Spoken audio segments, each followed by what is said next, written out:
Bueno, bienvenidos a una edición más de transmisiones en vivo aquí conmigo para hablar sobre geopolítica. En esta ocasión vamos a hablar sobre el resumen geoeconómico y geopolítico, que ustedes saben que me gusta mucho hacer este tipo de videos porque se van mezclando este tipo de noticias, que el medio que consumo para este resumen es la Deutsche Welle de Alemania.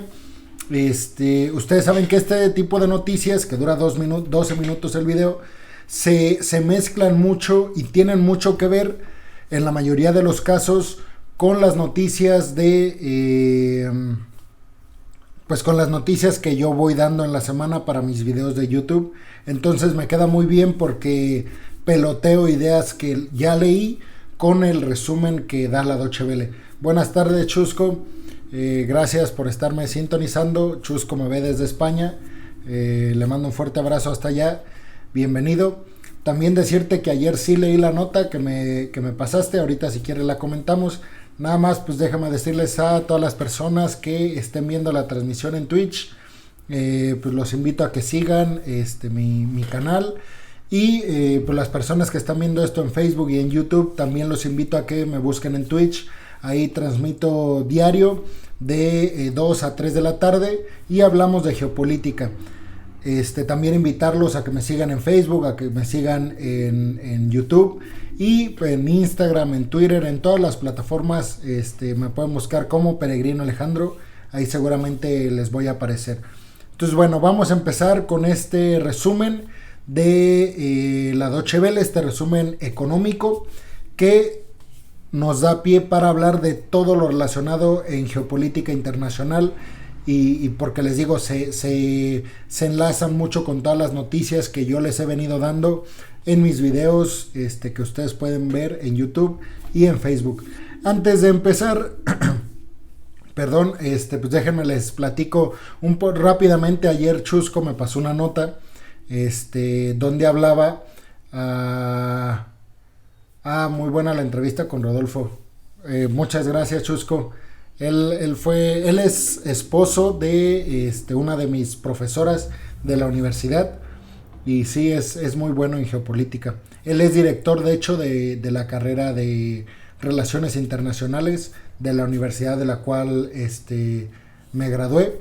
Y pues tengo mi podcast, o sea, sí hago más. De hecho, mañana sale la siguiente con una profesora que me dio clases en la preparatoria, clases de historia, y se puso buena la entrevista.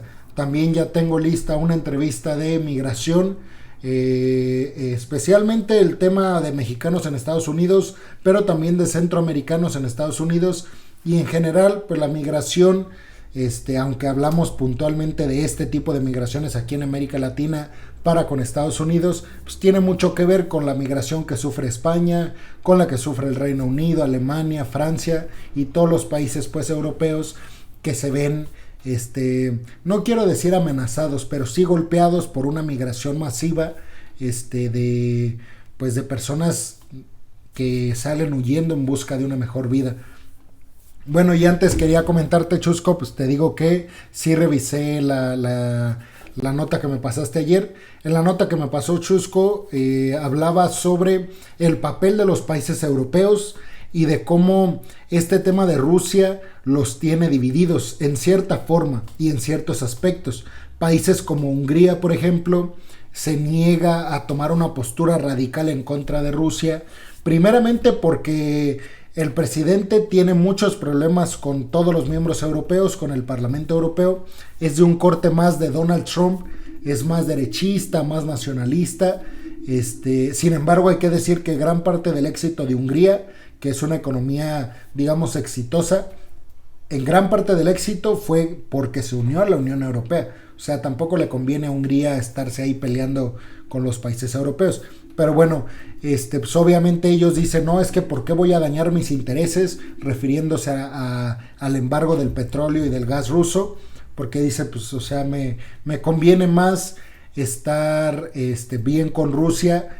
Y pues obviamente todos los miembros europeos quieren que se embargue inmediatamente el petróleo y que se vaya haciendo de a poco a más el gas natural. Entonces bueno, la nota que me pasó Chusco ayer hablaba pues, de este consenso y disenso que sufren los países de la Unión Europea con respecto a posturas que están o que van a tomar para con Rusia. Y es algo que ya hablamos también con Chusco de la complejidad que representa en Europa por todos los miembros que son de la Unión Europea ponerse de acuerdo en ciertas cuestiones. Y yo siento que Vladimir Putin le está apostando a eso, a una división dentro del bloque europeo, dentro del bloque de la OTAN, ahora con Turquía, que no quiere la adhesión de Finlandia y de Suecia, que yo creo que se va a dar. O sea, yo creo que Turquía está jugando sus cartas, que se vale, pues para sacar provecho. Yo siento que Turquía está haciendo pues algo inteligente en cuestiones geopolíticas, pero bueno, de eso versaba la nota que me pasó ayer Chusco. Entonces, bueno, pues muy interesante, Chusco, gracias por compartirla el día de ayer. Y pues bueno, vamos a empezar con este video. Ya saben la dinámica, lo voy reproduciendo y sobre la marcha pues vamos comentando aquí con Chusco, que me está viendo.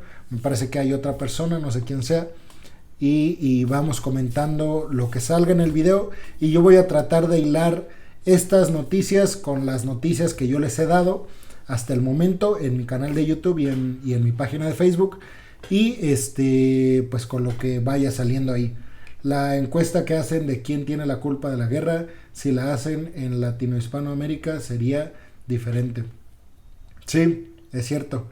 O sea, hay un consenso y disenso muy, muy complejo. Tú lo ves en las notas, por ejemplo.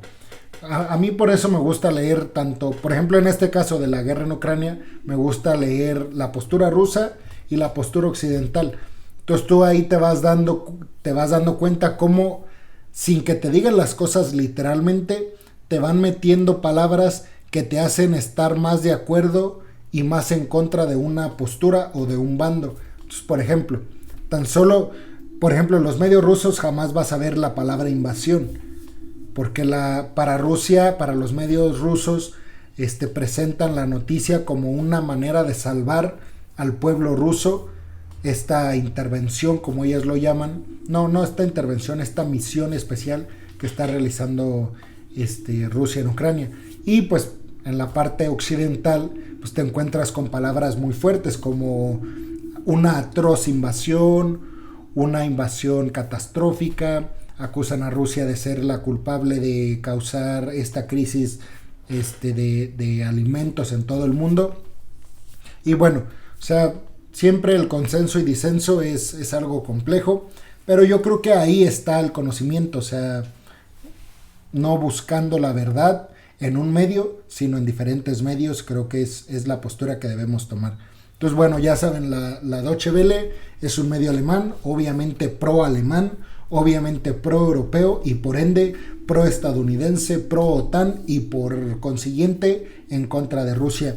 Pero dejando eso de lado, vamos a analizar las noticias y, como a mí me gusta hacer, pues muy cuidadosamente, para no caer en estos temas de buenos y malos y quién hace bien o malas cosas. Entonces, bueno, vamos a empezar.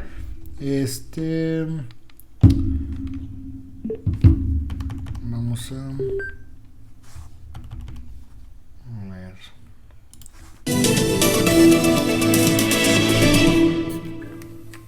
Hola y bienvenidos a La Economía, los saluda Juliana González. En el Foro Económico de Davos este martes, los mandatarios de Colombia, Costa Rica y República Dominicana, junto con la vicepresidenta peruana, hicieron una invitación a los líderes empresariales y políticos presentes a invertir en sus países, sobre todo en el sector turismo, tras 2 años de efectos devastadores de la pandemia de COVID-19. Que bueno, el Foro de Davos, el Foro Económico Mundial, mejor dicho, que se está llevando en Davos, o en Davos, como ustedes lo quieran mencionar, pues hablaron de todo, y como que uno de los más participativos fue el presidente español, y muchos países de Latinoamérica. Entonces, liderados, o sea, el bloque de Hispanoamérica, liderados por España, como que fue el más participativo. España, con el presidente Pedro Sánchez, pues ha dicho cosas muy fuertes y cosas muy puntuales. Por ejemplo, estaba viendo que hizo la invitación Colombia, colaborador de la OTAN, exactamente. De hecho, es más que colaborador. O sea, pero es que, fíjate, puede ser gracioso, pero es un movimiento pues muy inteligente por parte de la OTAN, porque le bloqueas la entrada a China a toda esa región. O sea, Colombia no es miembro como tal de la OTAN, pero sí es un aliado externo. O sea, es un miembro sin la etiqueta de ser un país miembro del bloque, pero es casi un miembro. Obviamente están utilizando a Colombia como... Bueno, no quiero ser tan tajante en eso, porque también, pues Colombia... O sea, no quiero ser tan tajante en contra de que Colombia, por ejemplo, no sea un país importante. No quiero menospreciar. Pero, pues, obviamente, la OTAN está aprovechando, sacándole mucho jugo a Colombia, más que Colombia a la OTAN. Que sí hay ciertas cuestiones muy interesantes, ¿eh? O sea, Colombia, además de tener tropas de la OTAN y tropas estadounidenses en su territorio, va a ser un país que va a estar más conectado militarmente hablando, va a ser el conector entre Asia, Pacífico y América de la OTAN, y es importante. Ahora, yo iba a mencionar que, de hecho, es una noticia que voy a dar al rato en el video de las 10 de la noche, que los invito a que lo vean. Es la noticia de que Pedro Sánchez, el presidente español, tu presidente Chusco, él dijo que, bueno, le hizo la cordial invitación a Suecia y a Finlandia a la cumbre que se va a llevar a cabo en Madrid, a la cumbre de la OTAN o asamblea de la OTAN, como lo quieran llamar, que se va a llevar a cabo en Madrid a finales de junio, es decir, en un mes aproximadamente. Entonces, él ya les hizo la invitación, dice que van a asistir, y eso independientemente de que formen parte o no del bloque. Entonces, por eso digo que el presidente español se ha comprometido a muchas cosas, entre ellas a invitar a Suecia y a Finlandia a la asamblea de la OTAN, ya casi como miembros, y pues ha liderado, me parece, este foro de Davos, Foro Económico Mundial, que se celebró en Davos, donde también habló el presidente Zelensky pidiendo sanciones de verdad en contra de Rusia, porque dice son sanciones de caricatura y que no tienen gran importancia realmente, y que no le están afectando realmente a corto plazo a Rusia. Y dice Zelensky, bueno, es que lo que ocupa mi país es que inmediatamente ya se haga algo, no a 10 o a 15 años. Va a tener todas las obligaciones de OTAN y ningún derecho. No aplica el artículo 5 de la OTAN. Exactamente. No, es más, Chusco, yo hablé y al final todo se reduce en tu frase. Buenísima. Va a tener todas las obligaciones de un país miembro de la OTAN, pero sin el privilegio de ser defendido por los miembros de la OTAN. No pude haberlo dicho mejor. Gracias, Chusco. Los líderes latinoamericanos hicieron énfasis en las garantías jurídicas que ofrecen sus respectivos países a la inversión extranjera. El colombiano Iván Duque, a punto de terminar su mandato, dijo por su parte que la región necesita más gobiernos pro empresa. Y nosotros nos vamos a... A ver, pues obviamente Colombia, además, pues tiene... Yo no he hablado de Colombia, mañana lo voy a hacer, sobre las elecciones de Colombia, las elecciones colombianas, donde pues, aparentemente el candidato de la izquierda pues, tenía todo bajo control, pero ya el candidato derechista le está, si no inmediatamente compitiendo, pero sí le está compitiendo tanto que seguramente se van a ir a segunda ronda, y ahí sí, esos votos que se van a dividir en la segunda ronda, ya nada más entre los dos candidatos que tengan más votos, ahí seguramente sí la tendrá muy difícil el candidato izquierdista.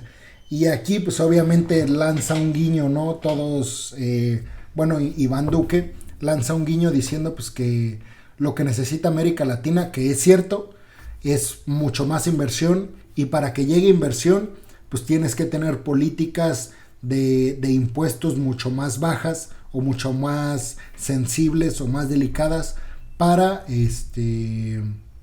pues para no caer en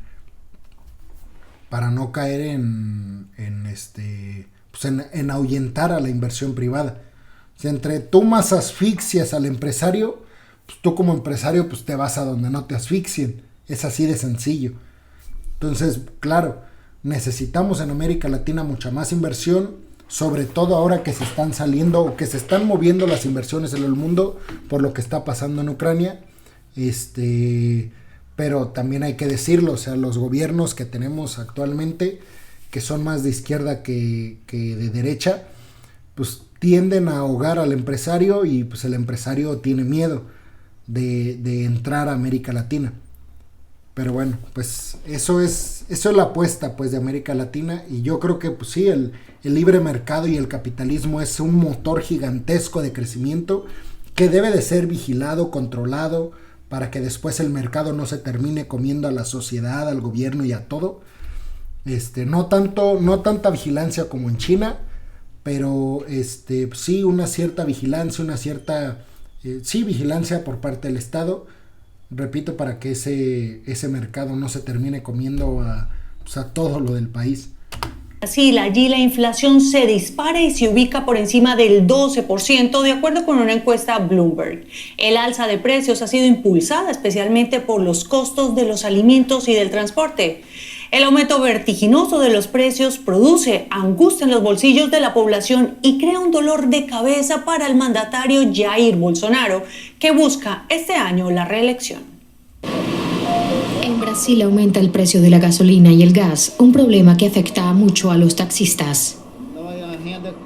Mi salario es cada vez más bajo, como la tarifa del taxi sigue siendo la misma. Ahora tengo un 70% menos de ingresos. También se han encarecido muchos productos en los supermercados. Otros mantienen el precio, pero se venden con una reducción de peso. Entre ellos productos de uso cotidiano como el cacao, el arroz, las cerillas o fósforos y los dulces. El economista Ulises Reis lleva semanas observando cada vez más productos con el mismo precio pero con menos peso. En lugar de subir los precios por la inflación, las empresas reducen la cantidad o el peso del contenido de muchos productos. De repente el detergente lleva en lugar de 1 kilo 800 gramos. En el caso de estas obleas, la reducción de peso llega al 37.5%. Muchos brasileños parecen indignados. La reducción solo aparece en el envase en letra pequeña. Eso no está bien.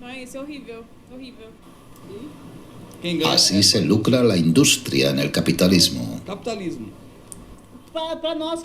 A los consumidores nos perjudica. De todos modos, ya compramos menos debido a la inflación. Ulises Reis exige medidas para proteger al consumidor.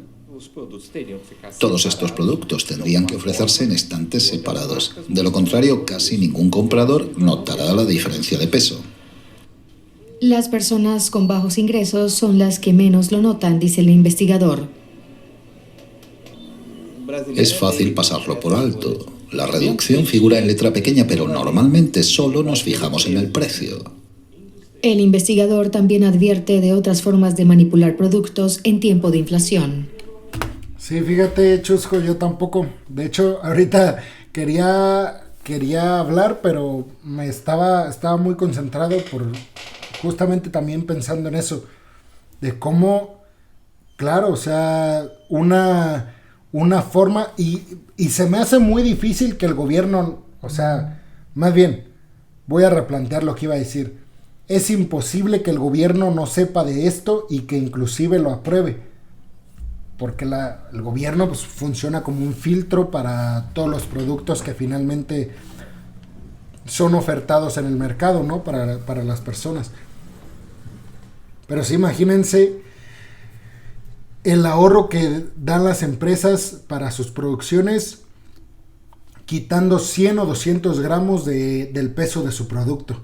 Sí, increíble seguramente lo que se ahorran.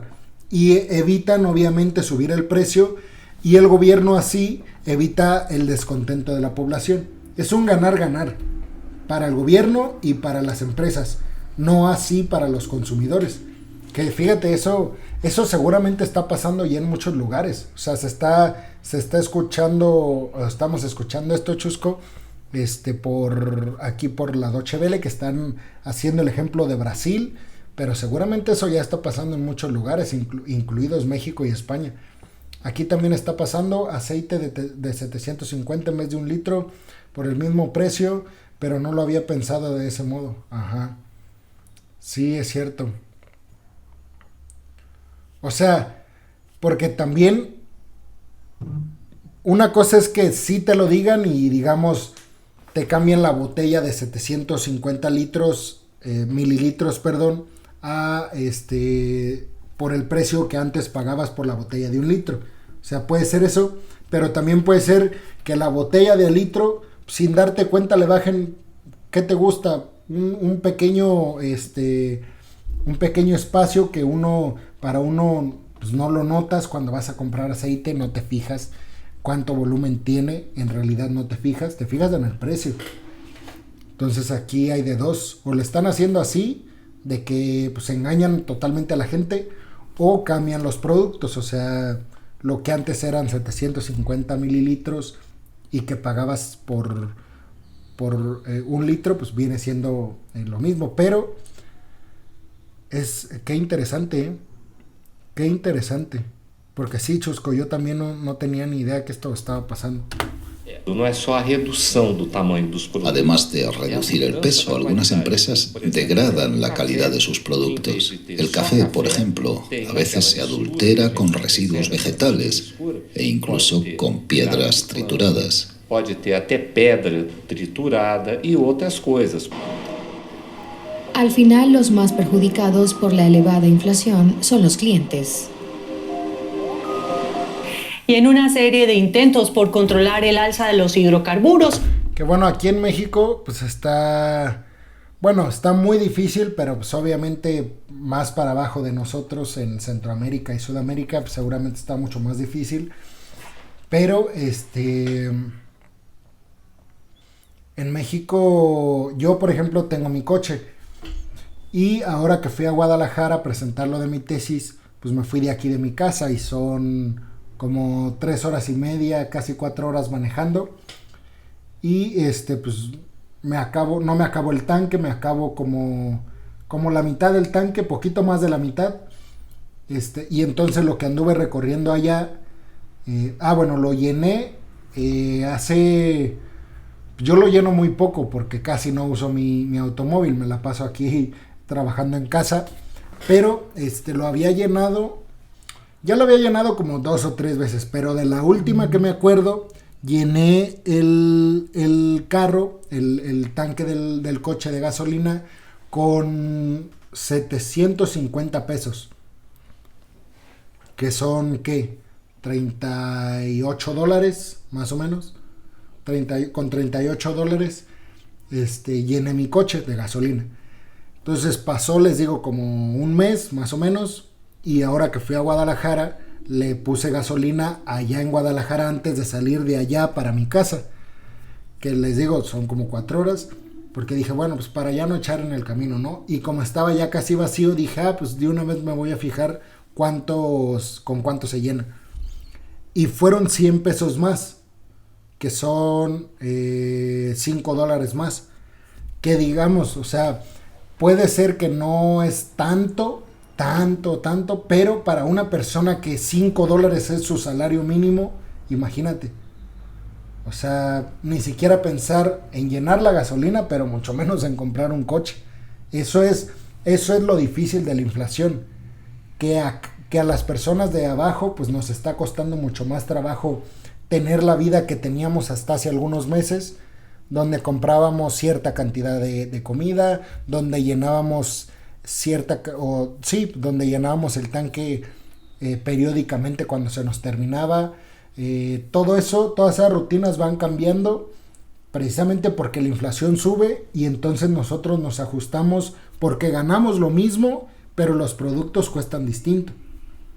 A casi 2 euros el litro está el gasoil en España, el gobierno de 0,20 centavos de descuento hasta junio solamente. No, pues está difícil también. En Estados Unidos está a casi a $5 el galón, que son 4 litros. O sea, pues está más cara en España, ¿no? Sí, porque es a casi 2 euros el litro. Sí, está más cara en España. Porque en Estados Unidos es por galón y el galón son casi 4 litros. O sea, sale como a 1 punto y algo dólares el litro en Estados Unidos ahorita. Pero yo la última vez que fui a Estados Unidos y que estaba, pues yo donde trabajaba me daban camioneta y andaba recorriendo, gran parte del tiempo andaba recorriendo los estados de Estados Unidos donde la constructora tenía donde estaban los trabajos, iba a revisarlos cómo iban y todo. Y pues yo pagaba la gasolina y, o sea, la pagaba pues el que era mi jefe, pero pues a mí me tocaba pagarla ahí de inmediato con mis tarjetas y ya luego el jefe me regresaba lo que había gastado. Y cuando yo estaba en Estados Unidos, el galón, que fue apenas hace un año, en mayo, estuve de mayo a agosto, o sea, ni siquiera hace un año, costaba el galón 1.50 centavos de dólar. O sea, sí, $1.50. El galón. 1.50 el galón. Hoy casi $5. No, hombre. Me pongo a pensar yo que tenía ese tipo de trabajo donde me la pasaba viajando. Decía, no, pues ¿cuándo? Obviamente, y familiares que tengo en Estados Unidos dicen es que, y sí, en Estados Unidos lo que pasa, Chusco, que no sé si has estado pues en Estados Unidos, pero lo que pasa es que tú ganas, o sea, ganas cierto dinero y casi nunca te fijas que se te va a acabar el dinero, porque nunca se te acaba. O sea, se te acaba pues, pero ya porque de plano gastaste todo y hiciste todo. O sea, nunca en Estados Unidos estabas como de, ay caray, si compro esto ya no me voy a poder comprar esto. Y si compro 1 kilo de esto ya no me va a alcanzar para dar el pago de mi coche. O si voy de viaje un domingo con la familia al cine y a comer y a todo, ya no alcanzo a completar el pago de la renta. En Estados Unidos eso nunca pasaba. Y te lo digo por experiencia. Lo último que te preocupaba era juntar lo que tenías que pagar. Porque lo juntabas y te sobraba. Y familiares que tengo en Estados Unidos dicen que ya ahorita, en estos momentos, todos están contando el dinero, ahora sí. En Estados Unidos eso es gravísimo. Porque la economía de Estados Unidos, como la de muchos países, pues, pero siendo Estados Unidos, digamos, la cuna del capitalismo, se nutre de que la gente vaya y gaste. Y si ahora la gente se está cuidando de gastar, es por eso que está costando mucho más trabajo acelerar la economía en Estados Unidos. Y ustedes saben, aunque a muchos no les guste, lo que pasa en Estados Unidos tarde o temprano se refleja o se termina transmitiendo a todos los países del mundo. Entonces, si Estados Unidos tiene mucha inflación y está mal económicamente, todo eso se reproduce en los demás países. La única diferencia es que Estados Unidos pues tiene la capacidad de recuperarse pronto, mientras un país en Latinoamérica, en África, en países pobres en Europa o países pobres en Asia, pues una crisis como esta les toma décadas salir de ella. Es triste, pero pues es así. Y a través de ello, la inflación, el presidente Jair Bolsonaro ha destituido al presidente de Petrobras, José Mauro Coelho, tras solo 40 días en el cargo. Y para entender el impacto de este anuncio, nos enlazamos hasta Brasilia con el periodista Marcelo Silva. Marcelo, es un gusto saludarte. Con Coelho ya son 3 líderes de Petrobras destituidos tras las críticas de Bolsonaro por la subida de los precios de los combustibles. Eso sí, desconociendo la dinámica actual de este mercado. ¿Qué le representaría a las finanzas de Brasil? En España lo fastidio todo el euro. Antes cobrabas 100,000 pesetas y te daba de sobra para todo el mes. Ahora 100,000 pesetas son 600 euros, no llega para 15 días el sueldo. Así es que está. Y fíjate, yo estuve en España, fui a Madrid y a Granada. Precioso España. No, España es hermoso. Madrid es increíble y pues digo, o sea, conozco nada de España, pues conozco Madrid y Granada, que son pues nada a comparación de todo el país. Y a mí se me hizo que la gente tenía muy buena calidad de vida, Chusco. O sea, comparando, por ejemplo, yo lo comparaba con Estados Unidos, y en Estados Unidos la gente tiene mucho dinero, y ves mucho dinero en el sentido de que pues ves cómo toda la gente está comprando, está haciendo algo con su dinero, pero nunca ves a la gente tranquila, siempre la ves apresurada, corriendo. Y en España o en Europa, porque también estuve en Italia, como que yo no vi eso. O sea, vi mucha gente tranquila paseando por las calles, y ganaban menos, por lo que me platicaba las personas con las que platicaba ahí en España y en Italia. Ellos me decían, es que pues ganamos, me parece que 900 euros en ese entonces, y pagaban renta y pagaban pues todo, ¿no? Y decían que pues medianamente les alcanzaba, o sea, les sobraba poco, digamos, pero pues les alcanzaba para vivir muy bien, con un salario, digamos, bajo. Entonces, no sé, esa percepción me dio, como que había muy buena calidad de vida en España. A lo mejor no se veía tanto dinero así como en Estados Unidos, pero se veía la gente disfrutando, la gente viviendo.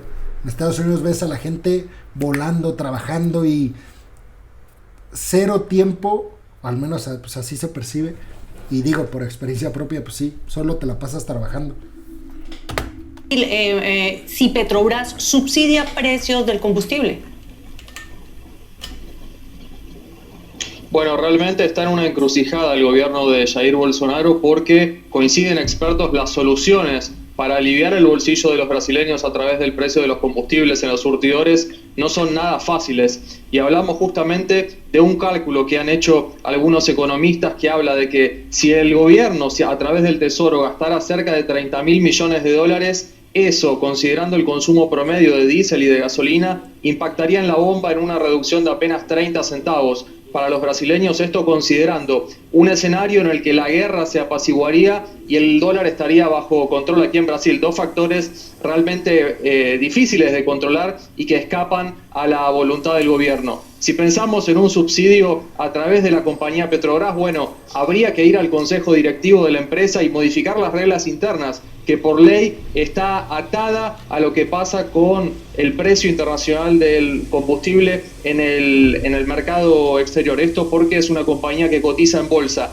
y una eventual represión de los precios de los combustibles provocaría sin dudas una ola de demandas en la justicia, principalmente en los Estados Unidos, donde esta empresa también cotiza.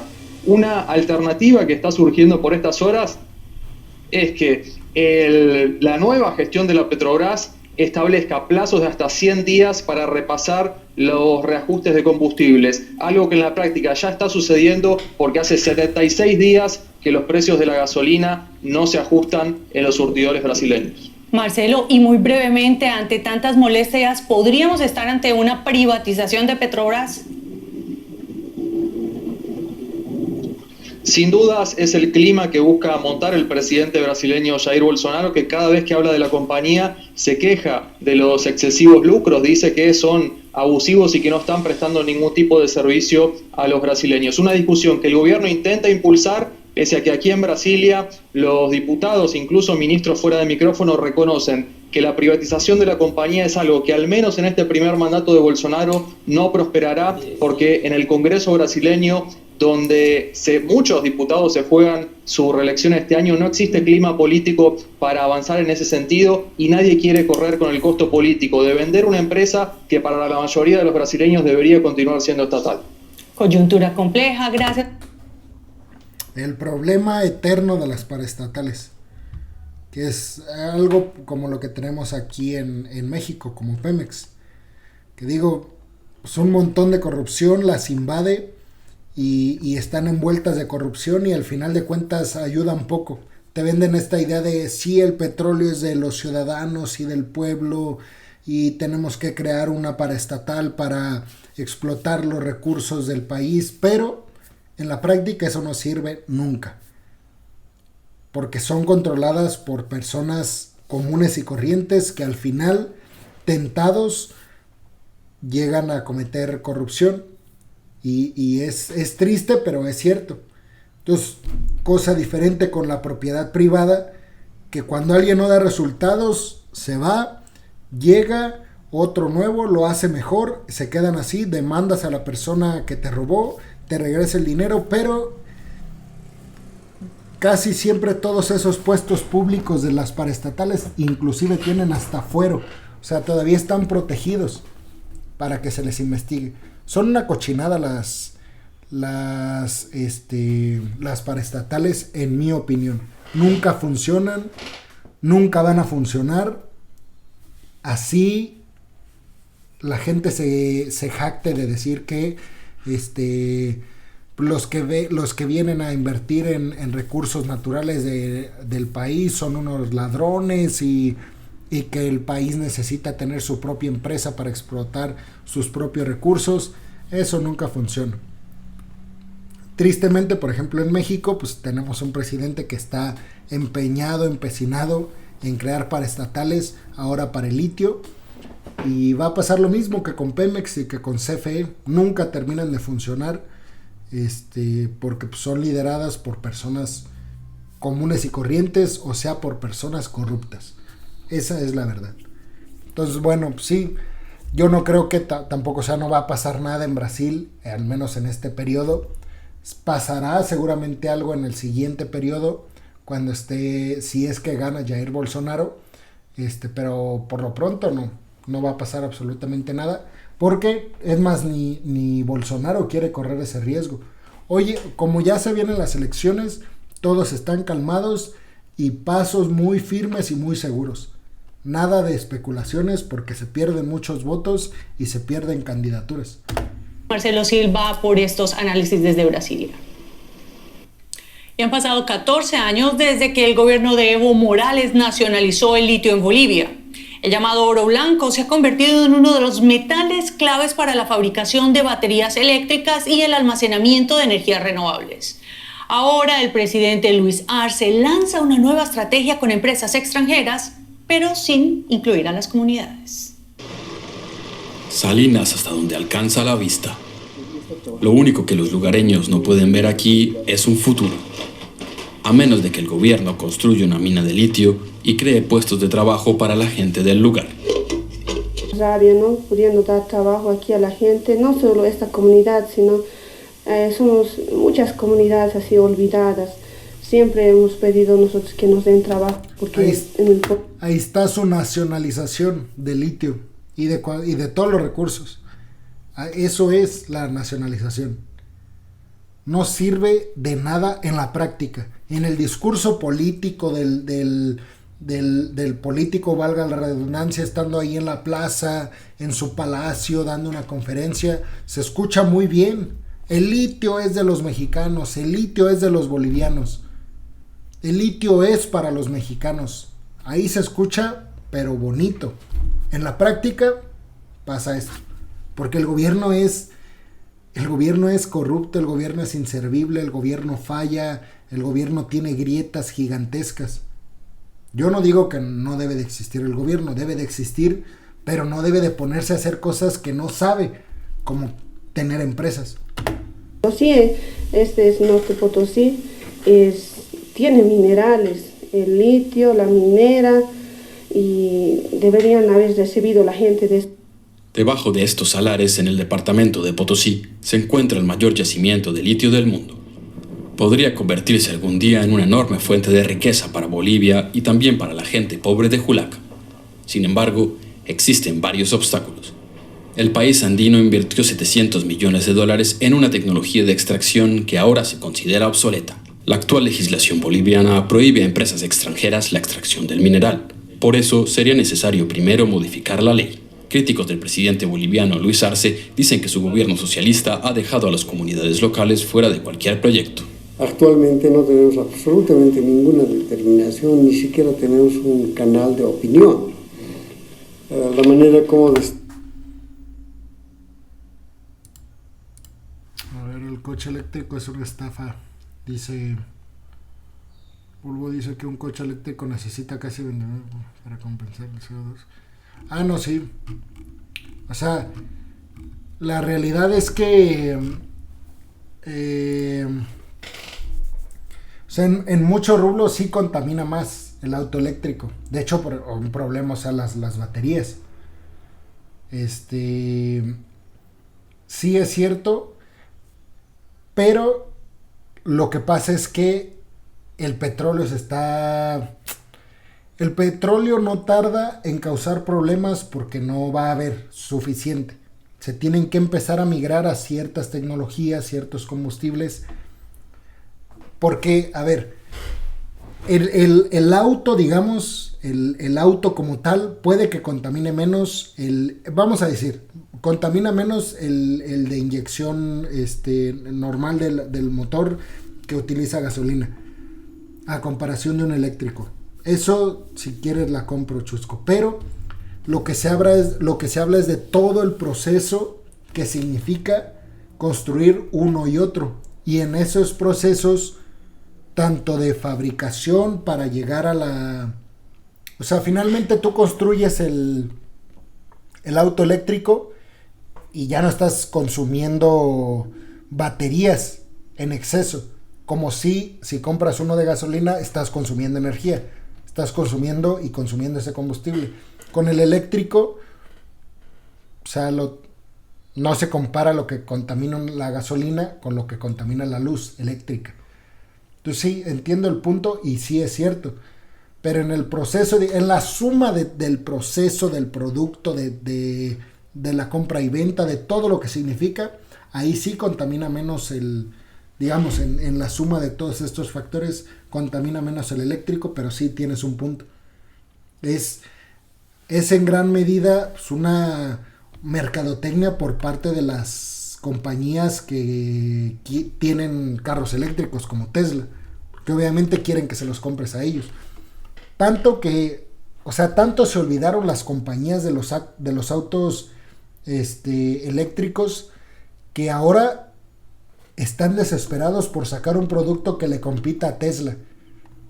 Todas las empresas, de hecho Ford en Estados Unidos ahora tiene el total apoyo de Estados Unidos, del gobierno, para levantar otra empresa que le compita a Tesla, porque está llevándose todo el mercado, no solamente en Occidente, sino también en China. Es increíble el poder de Tesla y de Elon Musk. ¿No te has planteado nunca cómo van a cargar los coches las personas que aparquen en la calle, que no tengan garage, que van a cambiar los parquímetros por cargadores? Sí, o sea, pues es una transición. Por ejemplo, en Estados Unidos, pues, que es lo que yo conozco, pues, donde yo he visto todo eso. Yo en España, pues, no vi eso, ni en Italia, que son los lugares como, pues, que he visitado. En Estados Unidos, pues, hay una...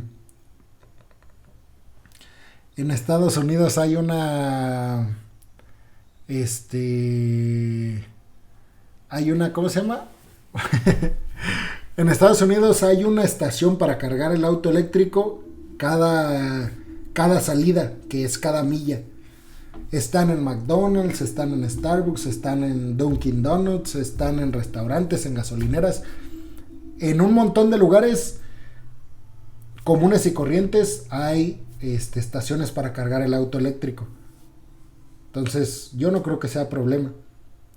De hecho, no sé dónde vi, creo que vi que en Estados Unidos estaban tratando, o creo que Tesla o algo así, no me acuerdo la compañía, pero alguien estaba tratando de implementar con el asfalto, hacer que el coche se cargue, el coche eléctrico, que digo, sería una tecnología increíble, ¿no? Pero pues sí, o sea, pues finalmente la transición de la infraestructura para tener autos eléctricos y no tener autos pues de combustión interna como los que tenemos, pues finalmente se haría.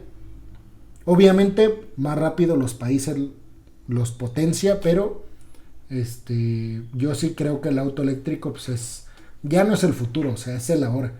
Y creo que el pasado es pues los vehículos de inyección interna, que creo que van a pues no desaparecer, pero sí creo que van a estar pues en peligro de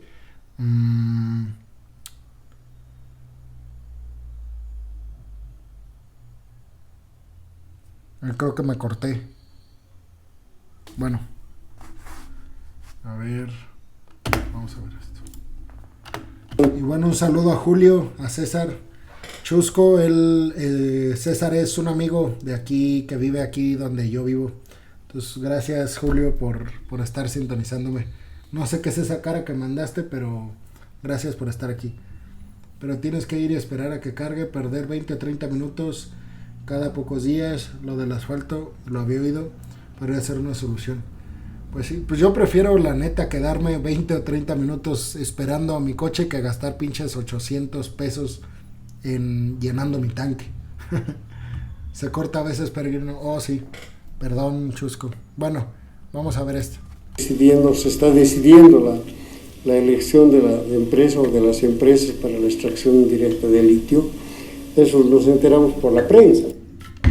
Oh, Chusco, y de hecho se corta la transmisión porque Julio, mi amigo que también está conectado, es el que me vende internet. Y pues si quieres reclamarle a alguien que se corta, reclámale a él. Julio, responde, no te cohibas. Bolivia se ha propuesto producir baterías de iones de litio para el 2025, una meta que parece imposible de alcanzar. En estos tiempos de la guerra en Ucrania, Alemania busca desesperadamente gas natural. Incluso ahora está dispuesta a romper ciertos tabúes para encontrarlo, incluida la perforación frente a su propia costa. Esto se está creando cierta controversia en una isla conocida por su paisaje natural, la isla de Borkum, en el Mar del Norte. Durante más de 3 décadas, Albertus Ackermann ha guiado a grupos de estudiantes y turistas por estas marismas. Se extienden por la costa del Mar del Norte de Europa y las protegen parques nacionales en Dinamarca y Alemania. Son muy ricas en flora y fauna. Ahora a Ackermann le preocupa que hay planes de perforar en esta zona. Son riesgos que personalmente me dan mucho miedo, son miedos reales. Tememos que el sustrato de la isla sufra daños duraderos precisamente en un momento en que el nivel del mar está subiendo. Perforar ahora no sería sostenible.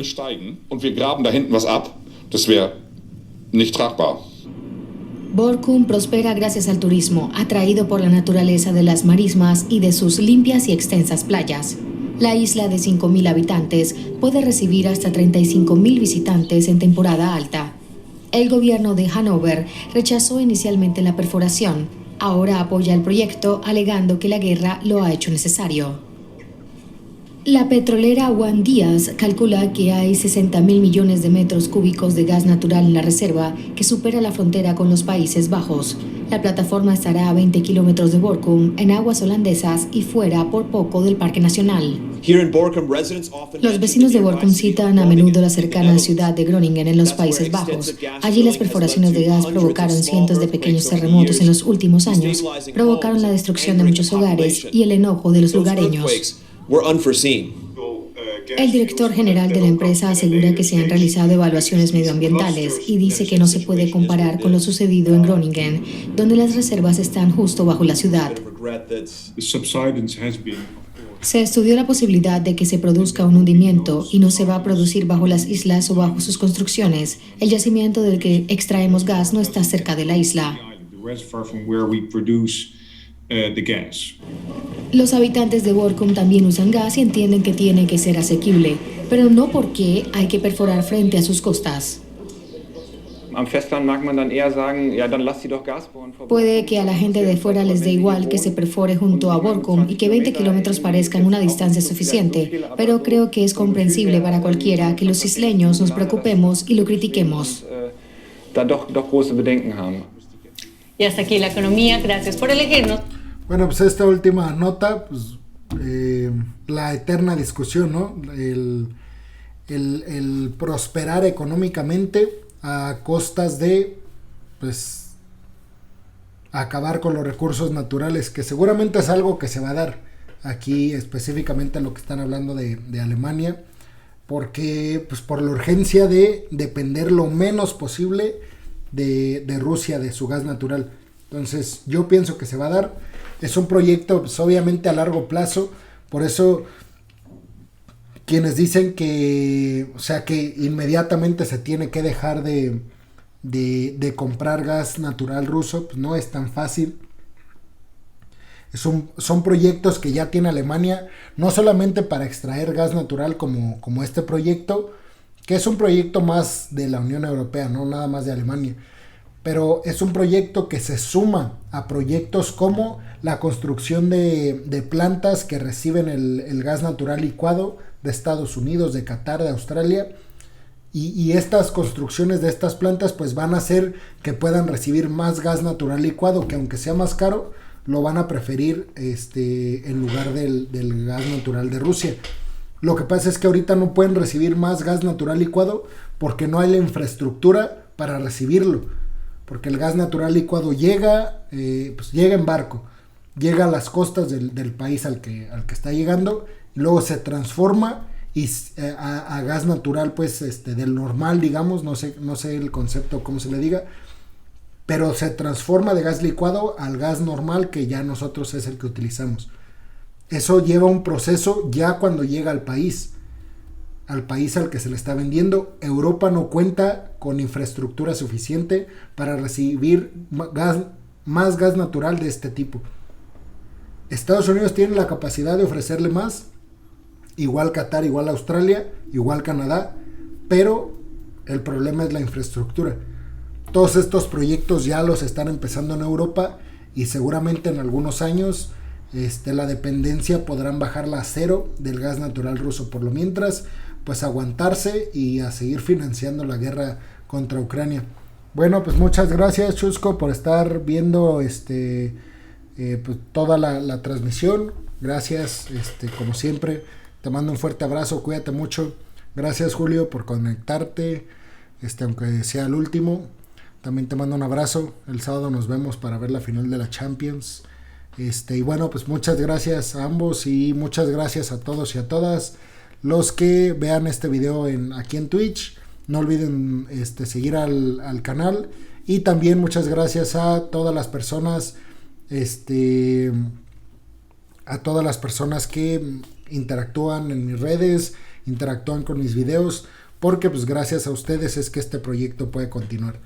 A ver, Chusco dice: Peregrino, una opinión tuya moralmente, ¿qué crees que pasaría si el intercambio de prisioneros para liberar a alguno de Azovstal piden que liberen a un soldado ruso juzgado por crímenes de guerra? ¿No les pondría en un dilema a Occidente? Pues creo que ya pasó. De hecho, ya ves que, bueno, no sé si sepas, pero acaban de juzgar en Ucrania a un soldado ruso, precisamente por crímenes de guerra, que creo que tiene que ver con la situación de Bucha, de esta situación terrible donde se encontraron las fosas de ciudadanos ucranianos que dejaron los rusos cuando se fueron de esta zona de Kiev, limítrofe con Kiev.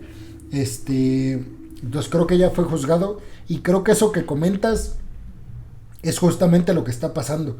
Están intentando, todos los soldados que se rindieron en Azovstal,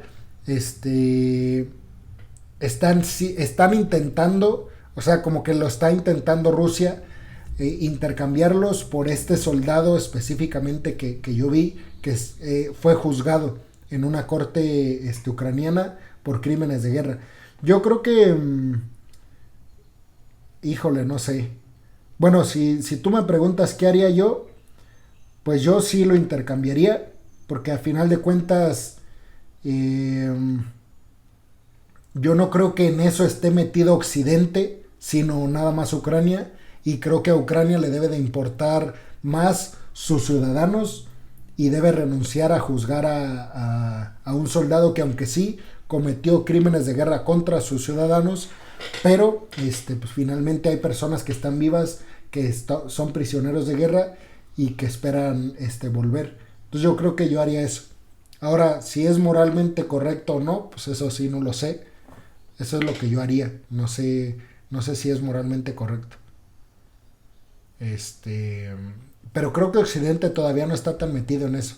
De hecho, para que se empiece a juzgar en cortes internacionales a criminales de guerra de Rusia, primero lo tiene que aprobar la ONU, y todavía no está aprobado.